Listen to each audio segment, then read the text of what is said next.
2024 оны 11 дугаар сарын 28-нд барилгын үйл ажиллагааны тусгай зөвшөөрлийн асуудлаар хилцүүлгийг хот байгуулалт барилга орон сууцчлалтын яамтай хамтран зохион байгуулсан. Энэхүү хилцүүлгээс бид бүхэн бизнес эрхлэгчдийн санал мөн одоо тэдэнд толгомж байгаа асуудлуудыг сонсож энэ тусгай зөвшөөрлийн үйл ажиллагааг сайжруулах мөн одоо энэ суур нөхцөл шаардлагуудыг шинжлэх ажлыг эхлүүлсэн. За хот байгуулалт барилга орон сууцчлалтын яамн дээр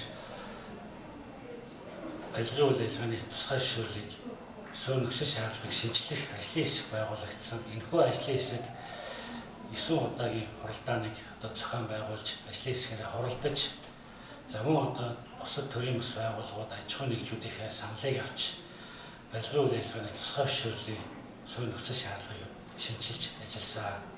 За өнөөдөр барилгын үйл ажиллагааны тусгай зөвшөөрлийн шинжилсэн суур нөхцөл шаардлагыг олон нийтэд танилцуулж энэ танилцуулсан одоо хилцүүлгийн үр дүнд бас энэ суур нөхцөл шаардлагыг бид бас дахин бас тодорхой зүйлүүдийг бас саналын авч тусгаж шинжилгээр бас ажиллаж байна.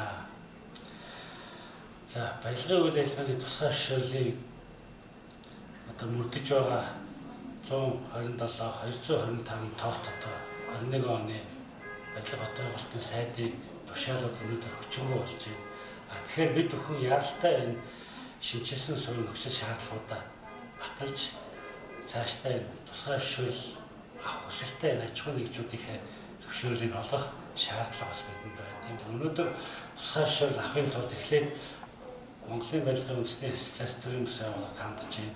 Ажлын тэргийн ажилтнуудынхаа шилжилт хөдөлгөөнийг хийхин тулд барилгын хөгжлийн төв рүү хандаж шилжилт хөдөлгөөнийг хийлгэж байна. За тэгээд материалуудаа бүрдүүлчихэд бүрэн болгочхоод хот байгуулалт барилга орон сууцчлалтын яам руу явуулж байна. За тэнд нь бас хянаад болохгүй бол буцаана болж ивэл яг газрын дарганаараа дамжаад за тэгээд сайдаар тушаал гарна. Гасан тушаал нь бидэн дээр ирнэ. Ирсэн тушаалын дагуу бид одоо энэ нөгөө тусгай зөвшөөрлийн гэрчлэгээ болон одоо гэрчлэгийг одоо бэлтгэж ямар өргүүлнэ. Сайд тэнд гарын үсэг зур тамга дарж бас яг бидэнд ирүүлнэ. За тэгээд нөгөө компанитайгаа дахин одоо энэ барилгын үйл ажиллагаа тусгай зөвшөөрлийг эзэмшигтэй байгуулах гэрээг байгуулна. За тэгээд гэрээг байгуулсны дараа бид нэр тусгай зөвшөөрлийг ингээ олгож байгаа. За олгосныхаа дараа хагас жил болон одоо жилийн эцсийн тайлан барилгын хөгжлийн төв дээр өгнө. Энэ мэтчлэн энэ тусгай зөвшөөрлийн үйл ажиллагаа маань нэлээд одоо хэдий захимжсан ч гэсэн бас нөгөө бизнес эрхлэгчдэд шат дамжлага олонтой байгаад байгаа. Тийм учраас бид бас үүнийг цаашдаа засахаар бас төлөвлөлөө ажиллаж байна. Анх 18 онд барилгын үйл ажиллагааны тусгай зөвшөөрлийн үйл ажиллагааг Монголын барилгын үндэсний ассоциац одоо хариуцаад ажиллаж байгаа. Анх бол 18 оноос 2021 он хүртэл бүх програм хэмжээг одоо сервер мөн одоо системд хандах хэрэг тусгай зөвшөөрлийн хүсэлт баталгаажуулалт эдгээр тэрний ажилтны шилжилт хөдөлгөөн за тэгээд энэ бүхэл одоо хэрэглэгчийн өдөртөх эрхүүд бол барилгын үндэсний ассоциац дээр байсан. За тэгээд 21-ээс 23 он програмын шинжилэл хийгдээд за тэгээд системд хандах хэрэг өдөртөх эрх баталгаажуулалтыг өдөртөх шилжилт хөдөлгөөнийг өдөртөх хэрэглэгчийн мэйлийг өдөртөх одоо ийм одоо эрхийн тохиолдол байсан. 2023 онд барилга хот байгуулалтын сайд Даваасын сайдын тушаал гараад одоо барилгын үндэсний ассоциацтаар зөвхөн одоо энэ тусгай зөвшөөрлийн хүсэлтийг өдөртөх баталгаажуулах эрх үлдсэн. Бусад одоо эдгээр тэргийн шилжилт хөдөлгөөнийг одоо зөвхөн харах хэрэгтэй болохоос ямар нэгэн байдлаар үүнийг өдөртөх боломжгүй болсон. Тийм учраас бид бол 2025 онд одоо энэ бусад бүх эрхүүдийг яг өдөртөх эрхүүдийг одоо бас авъя гэдэг саналыг бас яамдаа тавьчаад байж байна. За түрүүн бас ярьсан 18 онд бол анх ингээд бүртгэл хяналтыг хийдэг байсан. Эцэд тэргийн ажилтны хөдөлгөөнийг ассоциац хийдэг байсан.